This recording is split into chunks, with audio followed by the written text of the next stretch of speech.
ताऊ देवीलाल अमर रहें, ताऊ देवीलाल अमर रहें। माननीय चौधरी देवीलाल जी सम्मान दिवस समारोह वार्ड नंबर 3 में विनोद कुमार श्री जयपाल जी ने एक जनसभा का आयोजन किया, जिसमें भारी संख्या में महिला और पुरुष इकट्ठे हुए और इनेलो नेत्री हल्का थाने से चेयरपर्सन उम्मीदवार तनुजा कुरुक्षेत्रा ने मुख्य अतिथि के रूप में शिरकत की। इनेलो नेत्री तनुजा के साथ वार्ड नंबर 24 से पार्षद उम्मीदवार राजकुमार, अनिल कुमार, रजनी देवी, इनेलो नेता धर्मवीर कश्यप, सुनहरा कश्यप, वीना रानी मौजूद रहे और वहां पर इनेलो नेत्री तनुजा ने सभी को 25 सितंबर 2022 को सम्मान दिवस समारोह रैली में जाने का निमंत्रण दिया और श्री चौधरी देवीलाल जी की नीतियों के बारे में अवगत करवाया और बताया।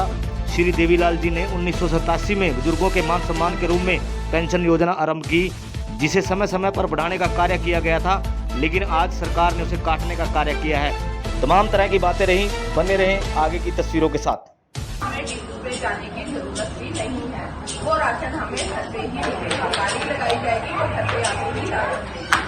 उसके बाद मेरे को आप लोगों के सहयोग से, आशीर्वाद से आप मुझे अपना चेयरमैन चुनेंगे, तो उसके बाद जो मेरे काम रहेंगे, सबसे पहले तो जो शहरों में हमारे जो गंदगी बहुत चरम सीमा पर पहुंची है, तो शहरों की साफ सफाई की व्यवस्था सबसे पहली जो जरूरत है, जिससे बहुत सारी बीमारियां भी फैलती हैं और वो गंद देखने में भी देखा। आपके सामने आके मैं बातें बहुत सारी कर रही हूँ, लेकिन मैं चाहती हूँ जो बातें मैं आपके सामने आके कर रही हूँ, मैं उसकी सच्चाई को भी साबित करूँ, और वो सच्चाई तभी साबित हो पाएगी जब आप मुझे मौका देंगे। तो अपनी बात जो वोटिंग आए उसमें मेरा जो चुनाव चिन्ह रहेगा वो चश्मा रहेगा, चश्मे में ही नहीं है। हमारे जो बड़े चश्मा चलता है, जन कल्याण किया है और आज भी चश्मा दोबारा से अपनी जनता के बीच में अगर आया है तो जनता के कल्याण के लिए ही आया है।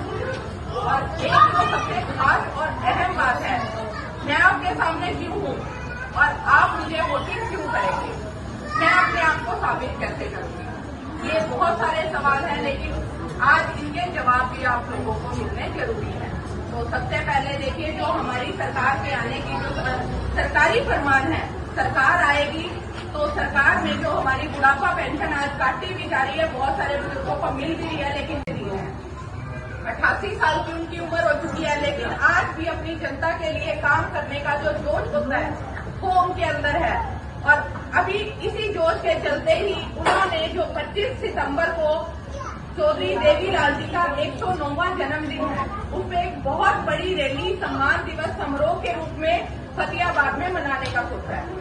तो डिसाइडेड है 25 दिसंबर को फतेहाबाद में एक बहुत बड़ी रैली है और उसी रैली में जो तीसरा मोर्चा है, तीसरे मोर्चे के बारे में देखिए, आप में से सुना भी होगा, सन 1986 में भी एक तीसरा मोर्चा बनाया गया था।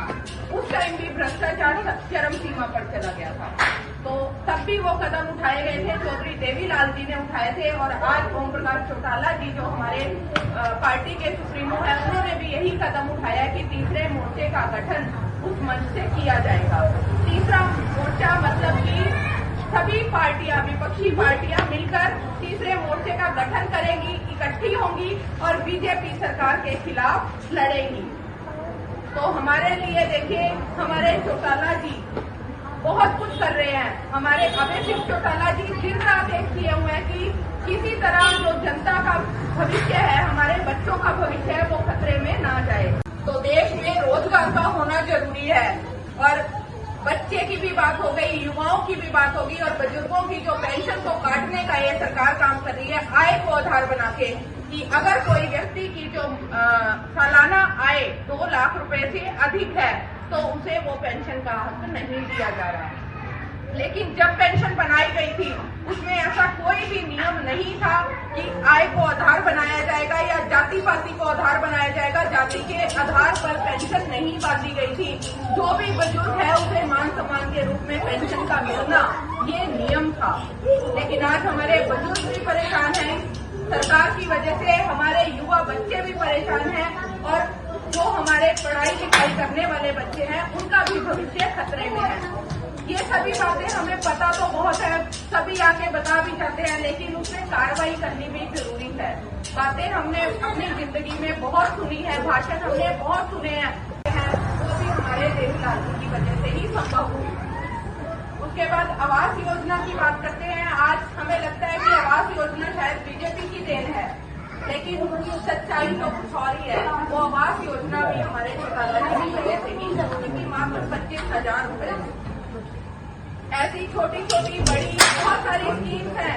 स्कीम का मतलब ये होता है जो भी कोई नियम बनाए जाते हैं जो जनता के काम आए, नियम उन्हें बोला जाता है। आज हम सोशल मीडिया से जुड़े हुए हैं, फोन हम सभी देखते हैं। आज आपने देखा होगा हमारे शहर में अभी गोवंश की क्या हालत थी। गोवंश सड़कों पे था, उसके कारण बहुत सारे एक्सीडेंट भी हो रहे थे। उसमें देखिए व्यक्ति का भी नुकसान है, गोवंश का तो है ही है। वो गोवंश में जो बीमारी आज फैली हुई है टीबी वायरस के नाम से, लेकिन उसमें कार्रवाई अब तक नहीं हुई।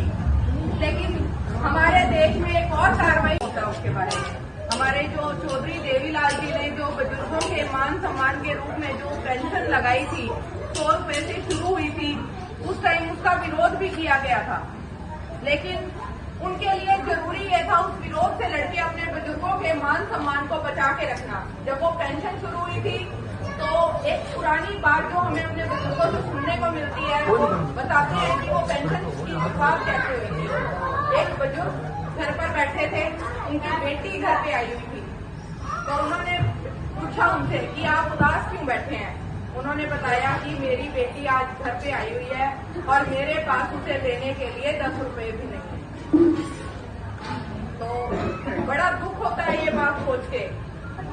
उन्होंने तभी से ये नियम लागू किया था कि बुजुर्गों को मान सम्मान के रूप में जो 100 रुपए पेंशन लगाई जाएगी, ताकि किसी भी बुजुर्ग को जो आज इन्हें सामना करना पड़ रहा है वो कभी ना करना पड़े। अगर वो देखिए 100 रुपए पेंशन शुरू ना होती तो आज वो 2500 ना मिले। उसके बाद हम चर्चा बात करना चाहूंगी कि आप अपने जो कीमती समय में से यहाँ आए मेरे लिए मेरी बात को सुनने के लिए। और आज जो हमारे यहाँ आने का जो मेन कारण है वो देखिए, हम समस्याओं पे तो हमेशा से बात करते आ रहे हैं। हम सभी को पता है कि जो हमारे शहर में हो रहा है, हमारे साथ हो रहा है, बताने की भी जरूरत नहीं है।